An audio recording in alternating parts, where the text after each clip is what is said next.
ناظرین، بسکٹ چائے آپ کے لیے کیوں نقصان دہ ہیں؟ کیا آپ اپنے دن کا آغاز گرم چائے کے کپ اور بسکٹ کے ساتھ کرتے ہیں؟ اب وقت آ گیا ہے کہ اس عادت اور روٹین کو تبدیل کیا جائے۔ بسکٹ اور چائے کا امتزاج بہت سے لوگوں کے لیے صبح یا شام کی ایک عام روٹین ہے، لیکن یہ آپ کے خیال سے کہیں زیادہ نقصان دہ ہو سکتا ہے۔ ماہر غذائیت کے مطابق بسکٹ اور چائے کا ایک ساتھ استعمال آپ کے ہارمونز میں خلل ڈال سکتا ہے اور صحت کے مختلف مسائل کا باعث بن سکتا ہے۔ خاص طور پر پیک شدہ بسکٹس اکثر ریفائنڈ چینی سے بھرے ہوتے ہیں۔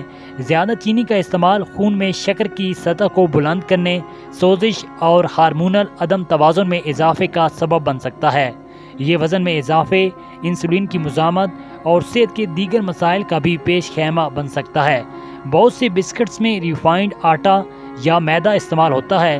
یہ آپ کے آنتوں کے مائکرو بائیوم میں خلل ڈال سکتا ہے، جس سے سوزش کے مسائل پیدا ہو سکتے ہیں۔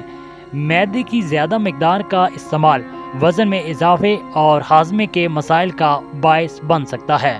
ناظرین، اس ویڈیو کے حوالے سے کمنٹ میں آپ بھی اپنی رائے کا اظہار ضرور کریں، اور آپ ہمارے چینل پر کس طرح کی ویڈیوز دیکھنا چاہتے ہیں یا صحت کے متعلق کیا جاننا چاہتے ہیں، ہمیں کمنٹ میں ضرور بتائیں۔ ویڈیوز کو لائک اور شیئر کریں اور ہمارے چینل ہیلتھ ٹی وی کو ضرور سبسکرائب کریں۔